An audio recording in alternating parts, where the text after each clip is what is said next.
ഇതാണ് വലിയ പെരുമ്പുഴ പാലം. തൊട്ടപ്പുറത്ത് ചിറ്റുളങ്ങര തട്ടാരമ്പലം എന്നുള്ളൊരു സ്ഥലമാണ്. അവിടെ നിന്ന് ചെന്നിത്തല മാന്നാർ ഭാഗത്തേക്ക് പോകുന്ന ഈ അച്ചൻകോവിലിന് മുകളിലുള്ളൊരു പാലമാണ് വലിയ പെരുമ്പുഴ പാലം. ഇപ്പോൾ തന്നെ നമുക്ക് കാണാം ഇതൊരു വിജനമായൊരു പ്രദേശമാണ്. കുറച്ച് അങ്ങോട്ട് മാറിയാൽ വലിയ ആൾതാമസം ഒന്നും തന്നെയില്ല. 15 വർഷത്തിന് മുമ്പ് അപ്പോൾ തന്നെ നമുക്കറിയാവുന്നതാണ് എത്രത്തോളം വിജനമായിരിക്കും, എത്രത്തോളം വാഹനങ്ങളൊക്കെ കുറവായിരിക്കും ഈ വഴിയിലൂടെ എന്ന് ഊഹിക്കാവുന്നതേ ഉള്ളൂ. ഒരു പക്ഷേ ഈ പറഞ്ഞതുപോലെ അവരെവിടെയൊക്കെയോ പോയിട്ട് അവർക്ക് വളരെ വേഗത്തിൽ തന്നെ വീട്ടിലേക്ക് പോകാൻ ഇവിടുന്ന് ഒരു 2 കിലോമീറ്റർ മാറിയാൽ അവരുടെ മാന്നാറിലെ വീടായി. അത്തരത്തിൽ തൊട്ടടുത്ത് വെച്ച് തന്നെയാണ് ഈ കൊലപാതകം നടക്കുന്നത് എന്ന് മാത്രവുമല്ല, ഈ പാലം തൊട്ടാണ് മാന്നാർ പോലീസ് സ്റ്റേഷൻ്റെ പരിധി തുടങ്ങുന്നത്. തൊട്ടപ്പുറം മാവേലിക്കര പോലീസ് സ്റ്റേഷൻ പരിധിയാണ്. അത്തരത്തിൽ ആ വീടിൻ്റെ തൊട്ടടുത്ത് വെച്ച് തന്നെയാണ് ഈ കൊലപാതകം നടന്നിട്ടുള്ളതെന്നാണ് പോലീസിൻ്റെ FIRൽ ഉള്ളത്. ഒരു പക്ഷേ ഈ സ്ഥലം തിരഞ്ഞെടുക്കാനുള്ളൊരു കാരണം ഞാൻ നേരത്തെ പറഞ്ഞതുപോലെ തന്നെ വലിയ ഈ വീടൊക്കെ നമുക്കിപ്പോൾ കാണുന്ന വീടൊക്കെ അതിൻ്റെ ഒരു സ്ട്രക്ചർ തന്നെ കണ്ടാൽ അറിയാം പുതിയതായി പണിത വീടുകളാണ്. അന്നൊന്നും വലിയ വീടുകളൊന്നും ഈ ഭാഗത്തുണ്ടാകില്ല. എന്ന് മാത്രമല്ല ഇതിൻ്റെ അപ്പുറത്തെ വശം മറുവശം കുറച്ചുകൂടി വിജനമായി കിടക്കുന്ന സ്ഥലമാണ്. അതുകൊണ്ട് തന്നെ ഈ എന്തെങ്കിലും രീതിയിൽ കൊലപാതകം നടത്തുമ്പോൾ അല്ലെങ്കിൽ ശ്വാസം മുട്ടിച്ച് കൊല്ലുമ്പോഴൊക്കെ ആളുകളുടെ ഒരു ശ്രദ്ധയുണ്ടാവില്ല. അഥവാ നിലവിളിച്ചാൽ തന്നെ വളരെ വേഗത്തിലൊന്നും ആളുകൾ എത്തിപ്പെടാനുള്ളൊരു സാധ്യതയുമില്ല. ചിലപ്പോൾ ഒരു പക്ഷേ ഈ ആറ്റിലേക്ക് ഉപേക്ഷിക്കാൻ വേണ്ടി ആയിരുന്നിരിക്കാം ചിലപ്പോൾ ഈ പാലം തന്നെ തിരഞ്ഞെടുത്തത്. പിന്നീട് ഒരു പ്ലാൻ B എന്നുള്ള രീതിയിൽ വീട്ടിലെ ശൗചാലയത്തിൽ സേഫ്റ്റി ടാങ്കിൽ കൊണ്ടുപോയി ഉപേക്ഷിച്ചതായിരിക്കാം. എന്തായാലും വീടിൻ്റെ തൊട്ടടുത്തുള്ള സ്ഥലത്ത് വെച്ച് തന്നെയാണ് കല കൊല്ലപ്പെടുന്നത്.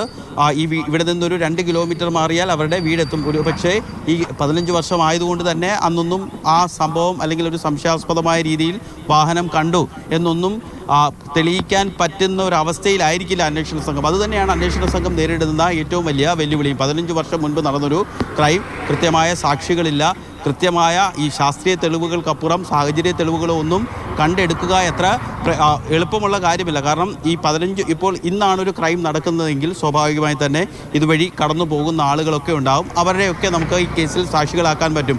ഇത്ര സമയത്ത് ഞാൻ ഈ വഴി കടന്നു പോയപ്പോൾ ഒരു വാഹനം അവിടെ ഉണ്ടായിരുന്നു, അതിൽ കുറച്ച് ആളുകൾ ഉണ്ടായിരുന്നു എന്നൊക്കെ പറഞ്ഞ് നമുക്ക് മൊഴിയെടുക്കാൻ വേണ്ടി പറ്റും. പക്ഷേ ഈ 15 വർഷം മുൻപ് നടന്ന ക്രൈം ആയതുകൊണ്ട് തന്നെ ഈ പാലത്തിൽ വെച്ച് അവരെ കണ്ടെന്നോ അല്ലെങ്കിൽ ആ വാഹനം കണ്ടിരുന്നോ എന്നൊക്കെ കണ്ടെത്തുക വളരെ ശ്രമകരമായ ജോലിയാണ്. അതുകൊണ്ട് തന്നെയാണ് പോലീസ് വളരെ ജാഗ്രതയോടുകൂടി തന്നെ കൃത്യമായ മുന്നൊരുക്കത്തോടു കൂടി തന്നെ ഈ കേസുമായി മുന്നോട്ട് പോകുന്നത്. ഈ FIRൽ തന്നെ കാരണം ഫസ്റ്റ് ഇൻവെസ്റ്റിഗേഷൻ റിപ്പോർട്ടാണ്, പ്രാഥമിക വിവരമാണ് FIR എന്ന് പറയുന്നത്. അതിനകത്ത് കൂടുതൽ വിവരങ്ങളൊന്നും ഉണ്ടാകാറില്ല.